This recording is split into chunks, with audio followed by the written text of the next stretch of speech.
Okay, let's look at lesson 6, Witness to Hope. The woman, the dragon, and Earth's daring rescue. And the text for this is chapter 12 of Revelation.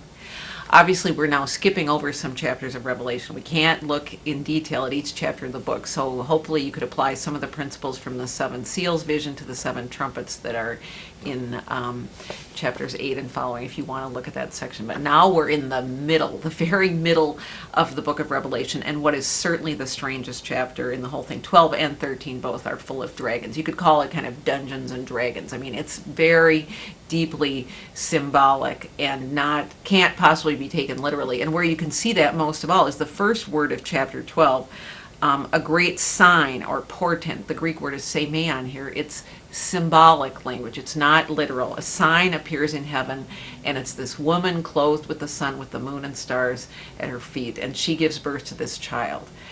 What on earth is going on in this chapter?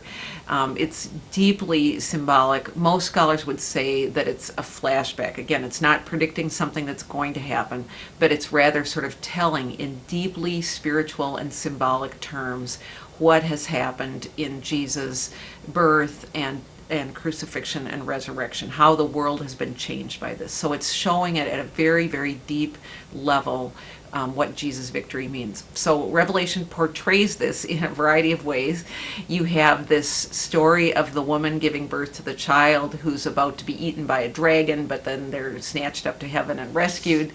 And it's a kind of a Christmas story because it's about the birth of Jesus, but it's very different from the Christmas story in the gospel. And we don't think that the woman clothed with the sun is meant to be the Virgin Mary because it's not taken in that direction in the book. It's rather probably the people of God, again, portrayed in the figure of this woman, but we don't know for sure.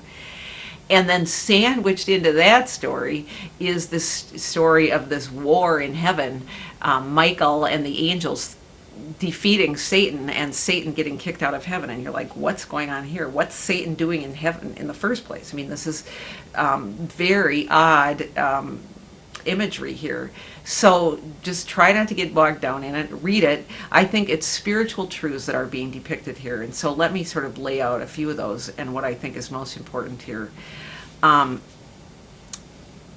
Jesus has already conquered Satan by his victory on the cross. So it's in the crucifixion and resurrection that have already happened that Satan has gotten kicked out and thrown down to earth.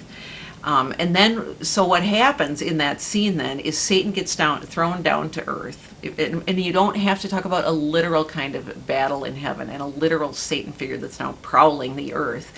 Although it's the power of evil, I think, at work in the world that Revelation is explaining. And he's mad that he's been kicked out of heaven, so he goes off to make war on the other children of the woman, which is all of us. So this is a depiction of why things seem to be getting worse and worse in the world, according to Revelation, is that Satan is now stalking the earth and making war on the women's children. But remember, in chapter 20 of Revelation, Satan is going to get tied up and thrown into the dungeon. So that's Satan is not going to be prowling the earth forever. But we live in this kind of middle time depicted in a sort of spatial way in Revelation, this time when Satan is stalking the earth. And I think that's Revelation's way of dealing with the kind of tension that all of us have in our Christian life, and that every New Testament author has to grapple with, the sort of mix of already and not yet. Certainly the victory has already happened in Jesus. It's already,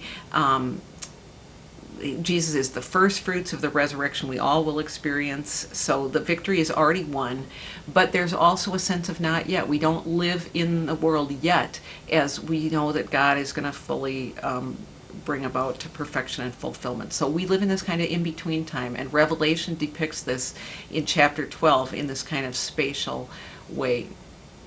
But one thing I think is important here is that here too the people of God is being shaped as those who have conquered, who have won the victory already. And let me just point you to this crucial verse here. I think Revelation 12 verse 10, let me start there. Now the salvation and the power and the kingdom of our God and the authority of his Christ have come. For the accuser of our brothers and sisters has been thrown down. That's Satan, who accuses them day and night. And they have conquered him by the blood of the Lamb and by the word of their testimony.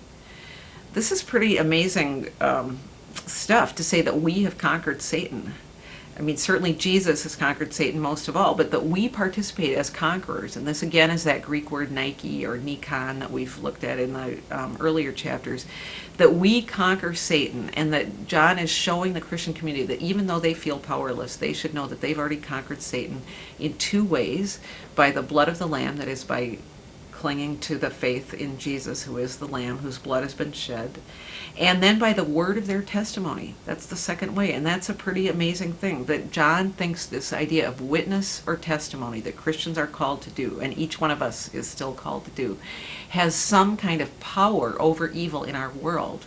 That is a really empowering thing to say, and I think that's one of the main lessons he wants to give us here, is that we have the power to give testimony and to witness to the reality of Jesus Christ that is already at work in our world, that is already dawning in our midst, even when things might look terrible and it might look like evil is in charge.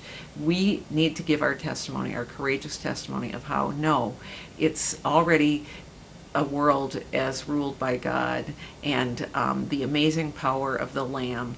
Again, it's not this violent kind of conquering that's being depicted here, but it's rather our nonviolent witness that has the courage to speak truth to power in the midst of all the injustices of the world. That's the message that John is giving his communities here in this deeply symbolic and strange imagery of this chapter.